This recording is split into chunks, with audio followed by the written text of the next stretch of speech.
That's a much lower piece of ground. And they're also going to be going up against some 35, 40 artillery pieces that have started to dig in all along Cemetery Hill and into here on Culp's Hill as well. When they roll their guns up onto Bender's Hill, about a brigade, a battalion of Confederate artillery, they're very quickly thrown off. They're thrown right off. The brigade is completely torn apart, torn to shreds, massive casualties. We begin the Union artillery here. Charles Wainwright, commanding the Union artillery on Cemetery Hill, so that not even a chicken can cross those open fields just on the other side of this tree line here. So you can see Cemetery Hill. All morning long, as these men of the 12th Corps are digging in, these artillerists are ranging in that entire open field, figuring out exactly what range each portion is, what length each kind of pieces do, what degree of elevation each set their guns to, so they can hit every single foot of ground. These chickens across that field.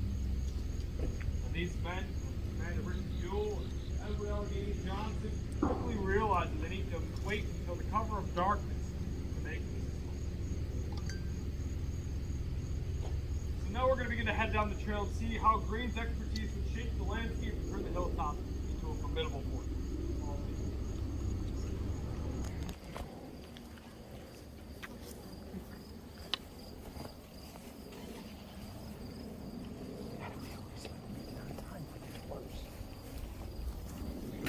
We don't know how far along we are.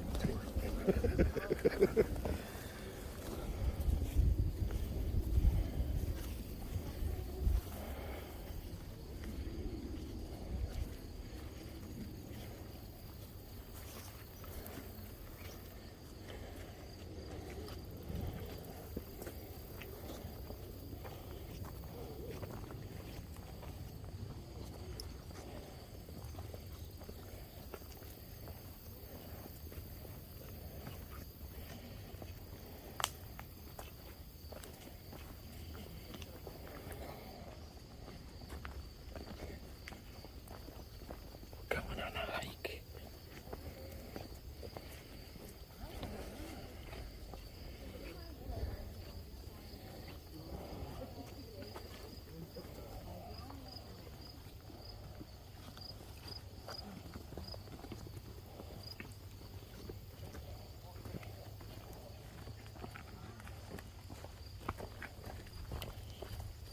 Babe, wait up.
Okay, so we'll do this over here.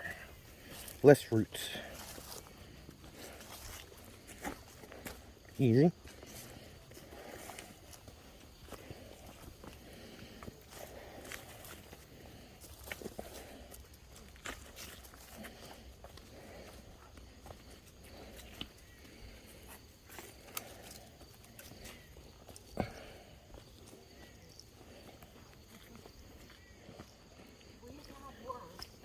What am I doing?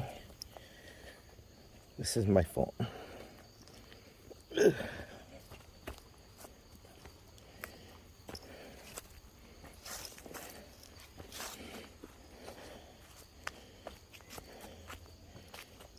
Just think we have to walk back up this hill.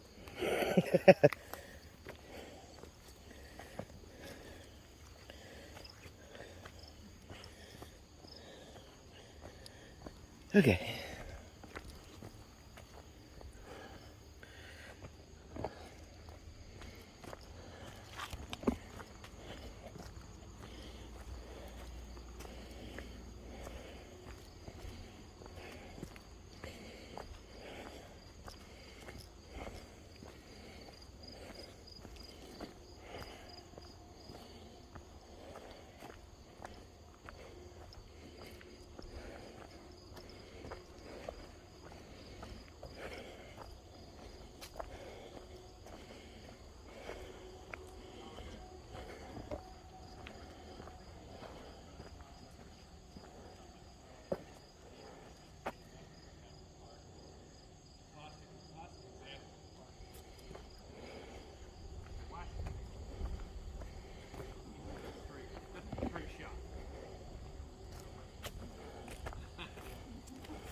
before we begin? So, you follow the line and those earthworks were beginning to be dug in. These men of the 12th Corps, men of Pat Green's brigade, 5 New York regiments. And a regiment is the building block of the Army. That's about 300 to 400 men here at the time of the Battle of Gettysburg in the Union Army. And these men are gathered up from all parts of New York, but they would come, each regiment would come from a local community. And their line would go down and include that large boulder behind me, and then kind of stretch off here, and we can follow it where the grass just grows tall. There's a slight rise. That's the remnants of the original breastworks dug over 159 years ago. To give you a better idea of what they looked like, you can see our photo on the wayside here. This is taken right after the battle, from about this area where we were. And this line would be composed of these men from the 12th Corps, and it stretched all the way down. You pass by Spangler Spring on your way up here to get to the top of the observation tower there. And that's about the end of the Union line in that portion of the area at this time of day. Mid-afternoon on July 2nd. 4 o'clock comes, that's when the main assault. 20,000 Confederate soldiers attacking the southern portion of the battlefield, rolling up, beginning to try to attack the Union line in that portion there. And these men will be digging in, hunkering down behind their entrenchments, hearing this battle rage off behind them. Well, by about 7:30 that evening, no attack had yet come from in their front, because of course, these Confederate soldiers realized that they would need to await the cover of darkness if they're going to be successful at all. If they're even going to be able to get their troops across those open fields to hit and engage with the main Union line here on Culp's Hill or over on Cemetery Hill as well. It's about 7:30. Reinforcements would be called for to fill in gaps in the Union line, and of course exactly what Robert E. Lee did not want to have happen would happen. And most of this Union line, some 9,000 men, would be pulled off the slopes of Culp's Hill, leading one brigade, Pat Green's brigade, 1,400 New Yorkers, to fill a section of the Union line that was previously occupied by 10,000 men. Typically, these men had just created these earthworks to be fighting shoulder to shoulder, 2 ranks deep. Now his line would need to extend. They need to spread out 1 rank deep, arm's length apart, spread from the top of the hill all the way down to try to cover as much of these earthworks as they possibly could. Stretching down, going to grow dark. The skirmishers down to their front be again that advance warning notice in the event that they were attacked. Now, as it begins to go a little bit more dark on the battlefield, this is supposed to be a simultaneous attack between the left end of the line and the right end of the line. This Confederate assault is supposed to be simultaneous. But eventually, as they finally realized that attack finally was underway, they begin to make a movement toward the slopes of Culp's Hill. So 5,000 Confederate soldiers broken into 3 pieces, 3 brigades would begin to make their way, splashing across Rock Creek at the base of Culp's Hill, beginning to make their way up in this direction. The first wave of it would hit somewhere about where we are now, the right end of their line, about made up of a brigade of Virginians, assaulting this portion of the line occupied by the 150th New York. Hit here 3 separate bayonet charges trying to take these entrenchments. These men had dug in deep though, 4 feet deep. In some places they're building an entrenchment at least 4 feet in depth, of course, 2 feet down, 2 feet up on top. These men will be digging with cups, digging with bayonets, anything they can to make that fortification. Using logs that are spread across the area as this hillside was being actively logged, using rocks, anything they could to their advantage to make a good defensive position here. 3 separate attempts. Because of the topography here, the difficulty of the terrain, they would be stopped in this upper portion of Culp's Hill. Because of the significance of that, those earthworks, sorry, thought I have a bowl or something. We'll see just how important those are at our next stop. We'll pick up that story here of that fighting as the Confederate assault began to be underway right over here at this next point. And we're walking, we're walking.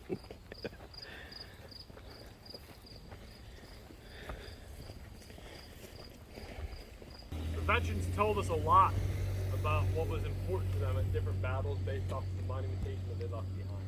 For these men of the 102nd and 78th New York, they remembered their entrenchments that they dug. They wanted to know how important they were for their fight here at Gettysburg. Of course, they would memorialize them depicted here. The biggest thing that's missing here, there would have been a headlog on top of it, leaving a small opening for you to stick your rifle through, but it would protect your head. It would when you're being attacked. And these men of Pap Green's brigade, as it's beginning to grow dark, they know that it's likely going to happen, that there's an attack likely going to happen on their front. They're waiting. For 2 hours, hearing the bombardment of cannons behind them. They've seen most of their corps leave them. They've spread out.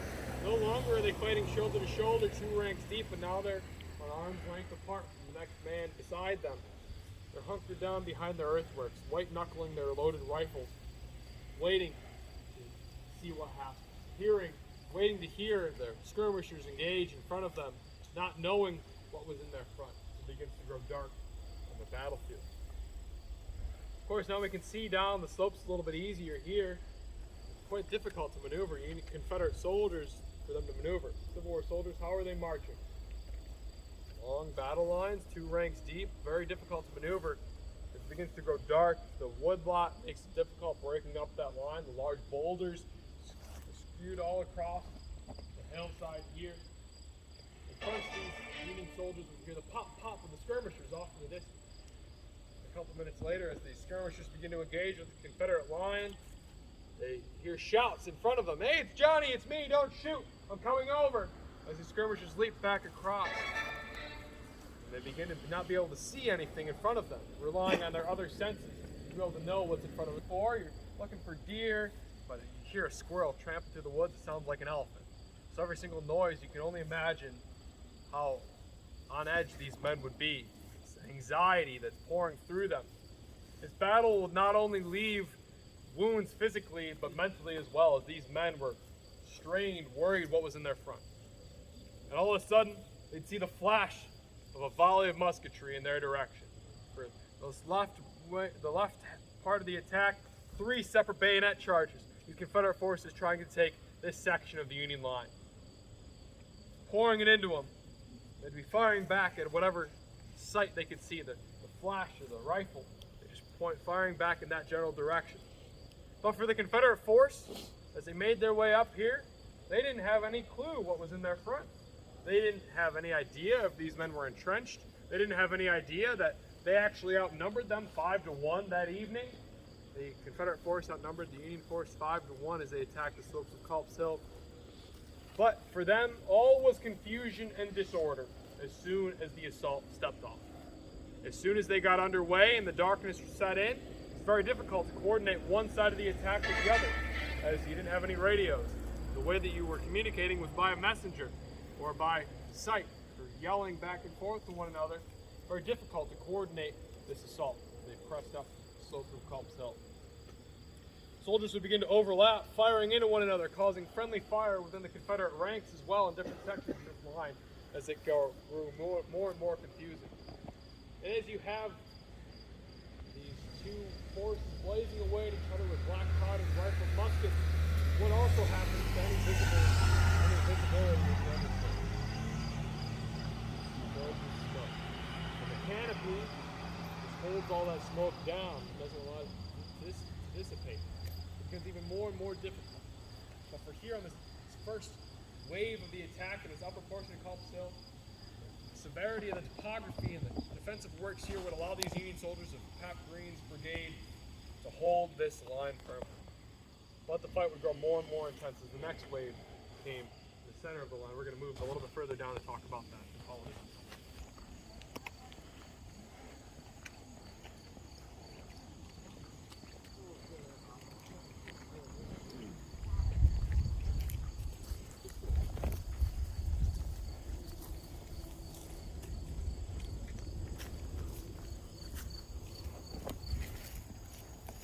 Next regiment in line would be the 149th New York. They're mining the right here. And they would be engaged with Louisianians, the next brigade, hitting the center of Pap Green's line. Again, as we begin to keep coming down the hillside here, it grows more and more gentle. The terrain is a lot easier for these soldiers to maneuver on. These Louisianians will charge up, get within 100 yards of the Union breastworks and stay put, blazing away at the Union line here. The 149th, again, they're all stretched out. They have their battle flag planted firmly in the Union works. For a Civil War soldier, their battle flag was a symbol of honor. It was also crucial on the battlefield because in the days of battle, in the and all the sounds of battle, it's very difficult to hear orders from your officers. Very difficult to see an individual on the field if they're trying to tell you to go forward or backward. But in the smoke, you can see that battle flag. If it goes forward, that's your signal to go forward. If it goes backward, you should go backward. And if it falls, you're probably not in a very good spot. So their color sergeant, Sergeant William Lilly, will plant it firmly in the earthworks. During this action, however, it'll be filled with 80 separate bullet holes. And twice, its flagstaff will be shattered. Once falling backwards, Lilly will take it up, repair it, taking a lid of a cracker box and his blanket roll, his blanket straps, and his knapsack, repairing it, placing it firmly back on the entrenchment. A few moments later, this time it'll be shattered again and fall forward toward those Confederate soldiers. Now, for the enemy, it's a great honor to capture a battle flag. And so you can only imagine the surge of Louisianians and the sound of that rebel yell charging forward to capture that battle flag.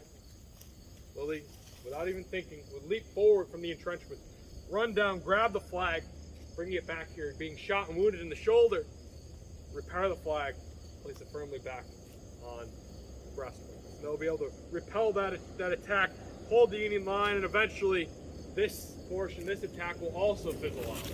While these men of Pap's brigade, even being that outnumbered, will be able to firmly hold their entrenched position here on Culp Hill. But as we get to the end of the line, the topography grows even more gentle. And what happens at the left or the right end of the Union line? There's no more soldiers if you keep going this way. Let's go down there and we'll find out.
This hill is a very interesting topographic feature. It's not one single hill, but actually kind of two hills. So we're kind of coming down Upper Culp's Hill. You see this rise of the ground right here, that's Lower Culp's Hill. There's a dip. What we call this dip right here is the saddle. And when they're digging these entrenchments, they follow the natural contour of the hillside. So they follow the summit of the hill, not the top of the hill, but what we call the military crest of the hill. So you come down off the crest a little bit. That's why we're not having soldiers in the earthworks at the top of the hill. They're down a little bit. So you have a place to retreat to if you need to, that's higher ground, and you're also not silhouetted on that hilltop. So any place that you see a hillside or a higher piece of ground, the artillery or the infantry would have been more likely on the military crest of that hillside.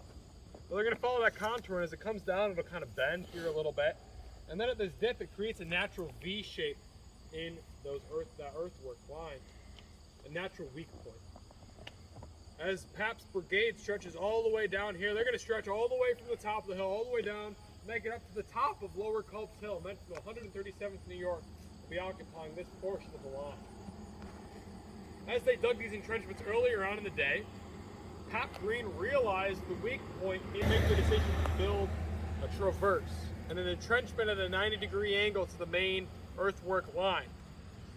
And this traverse has been questioned as to the exact point, and what we've mostly determined its position to be is about from where these boulders are here. Again, we can see a tall line of grass about where that entrenched line would have been, the main entrenched line, and about where those large boulders are stretching out in the direction toward the intersection here to the other side of that tour road. It's kind of about where the traverse was at the time of the battle.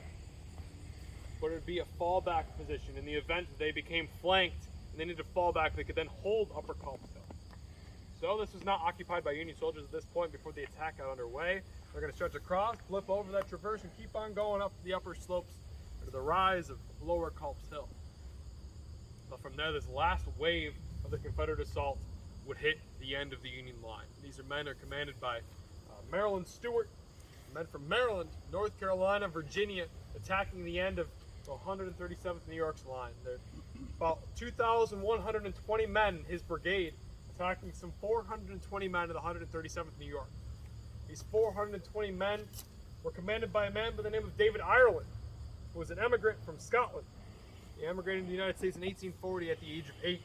He's going to join the New York State Militia in 1852 and spend his entire adult life in military service in the militia. At the outbreak of the war, he'll be the adjutant for the 79th New York Militia, fighting at the Battle of Bull Run. He's going to spend some time with that regiment, go on, do some recruiting in New York City, and eventually in 1862 he'll become the colonel of the 137th New York. He's going to serve valiantly and become a well-known and respected officer. Even after this battle in 1864, he'll rise to command the brigade that fights here at Gettysburg. When they are off fighting later on in the war, he'll become a well-respected officer. And their line's going to extend, as I said, all the way up to the top of Lower Culp's Hill. They're first going to be attacked on the front. Easy to deal with. We have the entrenchments, good earthworks. Even though we're spread out, we can still hold this attack. But eventually, these Confederate soldiers, outnumbering them there about 5-1, realize, keep going a little bit to our left, there's no more Union soldiers. You're going to fall on the flank, get into those earthworks that are unoccupied by the Union soldiers, fire up the line, and of course, this is not what you want to have in any type of Civil War battle. You don't want to have flanking fire on your line. Because if you're firing two lines opposed to each other, you can only hit soldiers 2 ranks, or in this case, 1 rank deep. But if you can get on the end of the line, fire up the line, you can have a much more destructive fire. You can hit many more men with, a volley, and they're going to get into the end of the line. They're going to begin to cause some damage to these men of the 137th New York. Cool, calm, and collected, David Ireland will refuse his right flank, meaning he turns it back at a 90-degree angle. Takes his right 2 companies, turns it back at a right angle, trying to hold as much of that Union line as he can, trying to stop this attack on his flank, but eventually he'll be overwhelmed. They'll keep pouring in to his flank, and he'll realize that he needs to withdraw to this traverse. Staying cool, calm, and collected, we won't have them completely run in chaotic disorder. In an orderly fashion, remove them to the traverse in the line. They'll be reinforced by some other 1st Corps regiments that will arrive here, men of the 14th Brooklyn. Will come down from the top of Culp's Hill to the traverse here and begin to engage as bayonet charges begin to take place, these Confederate forces again trying to continue to sweep up Culp's Hill, being able to take the Baltimore Pike behind them. If David Ireland decides to remove his men from this line, they can get into the entrenchments, fire up the rest of the brigade's line, doing much more damaging work, roll up the line, take the top of the hill, be able to hold it, possibly be reinforced by other Confederate forces, or allow those Confederate forces that were attacking the other sections of the line to continue up and over the hill. But David Ireland holds firm. He'll send out a bayonet charge as well down the slopes from the traverse, stopping these men from Maryland, North Carolina, and Virginia from taking Upper Culp's Hill. And about 10 o'clock that evening, the fighting will eventually die down as the confusion of the darkness and the uncoordinated attack would prevent these Confederate forces, even though they outnumbered the Union soldiers here 5-1, from being able to take Upper Culp's Hill. They'll hold portions of the Union line on Lower Culp's Hill and will occupy the Spangler Spring area down a little bit further on the other side of Lower Culp's Hill that evening. And from there, Robert E. Lee will hatch his battle plan for July 3rd. Well, he thought he had great success on both ends of the Union line, and so we're going to reinforce both ends of the line and pick up anew at dawn. He'll send 5,000 more Confederate soldiers to reinforce this position here, stacking up behind Maryland Stewart, as well as a couple extra brigades added to the main attack on the eastern slopes of the hill, as well as reinforcing the other end of the line. But that evening and early morning, I guess, of July 3rd, those men of the 12th Corps will return back to find their entrenchments occupied by Confederate soldiers. They'll report this to their Corps commander, Henry Slocum, and he'll say, "We'll drive them out at dawn." And at dawn, These Union soldiers will begin to bombard this captured section of the Union line with the artillery back on Powers Hill. They'll bombard it and then begin the longest sustained fighting of the Battle of Gettysburg. Beginning about 4:30 in the morning, 6 long bloody hours of battle will begin. Bayonet chargers in Party Field, just on the other side of this tree lot here, as well as over near Spangler Spring, fighting back and forth, trying to recapture that portion of the Union line. Trying to still take this traverse here, now fortified by several other brigades of Union infantry. And this entire line of entrenchments will also be reinforced by Union soldiers. Again, more bayonet charges trying to attack that line previously held by Pap Green's brigade. But now they have more men. They are closer together. Even though both sides are reinforced, now we're evenly matched, 10,000 to 10,000 men here on Culp still. Union soldiers, as they begin to run low on ammunition, they'll be swapped out for fresh regiments of soldiers. They'll run this mad dash, this high rise of ground here from the earthworks back to low swell off behind you all. From there, they'll be able to bring up ammunition, rations, grab a bite to eat, clean out their musket rifles, tearing apart their shirts, cleaning out their rifles that have become all gunked up in the heat of battle, reloading their ammunition boxes, and once they've reloaded, replace that brigade, or that regiment that replaced them in line. One soldier would remember that morning the men of the regiment of the 147th New York had each fired 200 rounds by 10 o'clock in the morning, and was relieved 4 times to clean its guns, get more ammunition, and obtain some rations, making this mad dash back and forth here. It's estimated that over the course of 3 days fighting here, 1 million rounds of ammunition were fired between the two forces. Following 3 charges in an attempt to take the Union works and some of the hottest fighting in the battle, 6 long bloody hours, hand-to-hand combat in and amongst this area here, 3 separate bayonet charges in the upper portion of Culp's Hill. The Confederate force would finally realize, after being driven back from those captured works, they would not be able to take Culp's Hill. It would not work. Their division commander, Edward Allegheny Johnson, would write, "The enemy were too securely entrenched in too great numbers to be dislodged by the force at my command. All had been done that it was possible to do." Convey this message to Robert E. Lee, and begin to withdraw from Culp's Hill, splash back across Rock Creek, back toward the town of Gettysburg. Later on that day, Robert E. Lee would renegotiate or redetermine his plan of attack for the other portion of his line, eventually attacking the Union center with some 12,000 Confederate soldiers in what we now today refer to as Pickett's Charge. And that attack too would be repulsed by those Union soldiers along Cemetery Ridge. And as that charge was repulsed, the Battle of Gettysburg would draw to a close, leaving in its wake 51,000 casualties. Here on Culp's Hill, there would be some 10,000 Confederate soldiers engaged. And of those 10,000 Confederate soldiers over the 3 days of fighting, 2,600 of them would fall casualties, some 30%. And of the 10,000 Union soldiers that would be fighting here on Culp's Hill, only about 1,000 of them would fall casualties to the Battle of Gettysburg. Only about 240 of them actually dying here on the slopes of Culp's Hill. Most of these wounds, most of these deaths would take place in this high rise of ground between the safety of the earthworks and the safety of the hollow behind you all. The decision made by Ewell not to attack Culp's Hill that evening of July 1st would make him have to struggle for it over the next 2 days and have a much higher casualty rate than would have likely occurred that evening of July 1st. Greene and Geary's decision to build these entrenchments here on Culp's Hill would allow those overwhelmed, outnumbered Union forces that evening of July 2nd to hold this in the odds 5-1, holding this valuable piece of high ground in Union hands.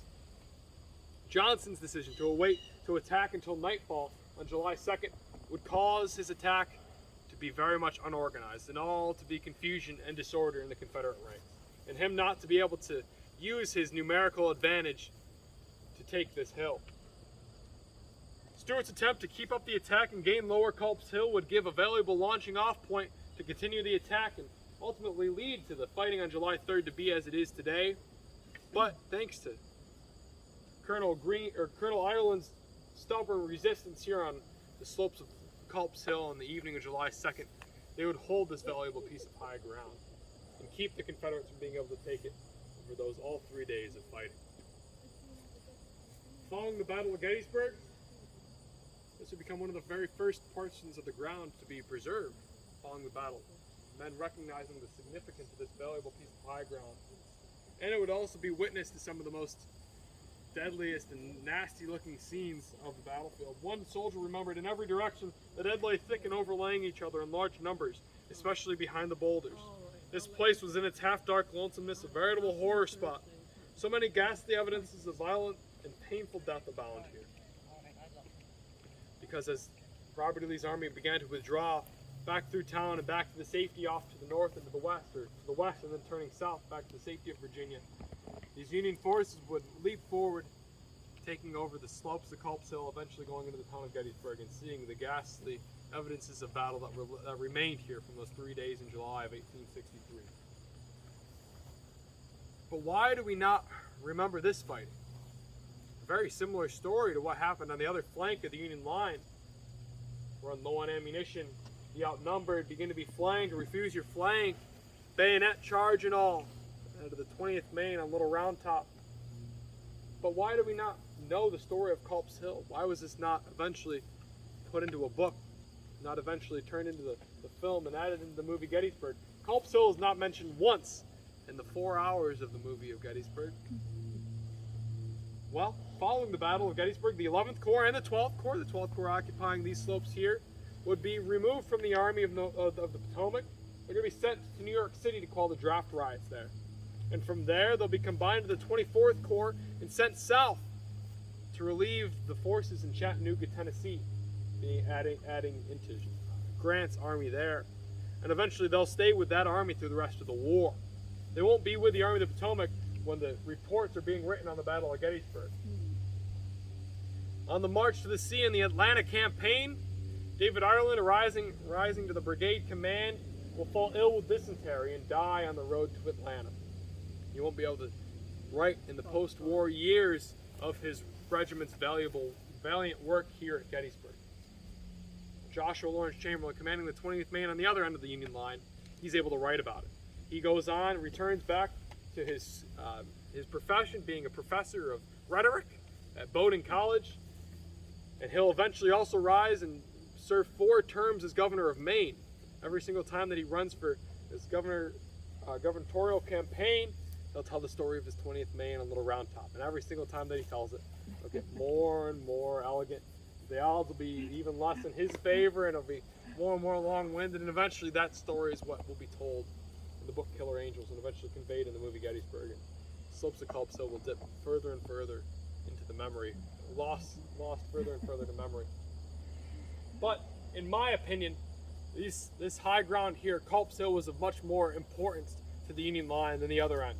Because if the Confederates took this position here, they'd sweep up and over the hill and take Baltimore Pike, that valuable piece, or that valuable road network, allowing them to gather all of their supplies, along that flow of supplies, food and ammunition, to supply the Union Army here at Gettysburg. We'd be telling a much different story than we do today here in Gettysburg. The shroud of battle of memory is more than gun smoke and confusion. Here on the end of the Union line, battle raged for 3 days.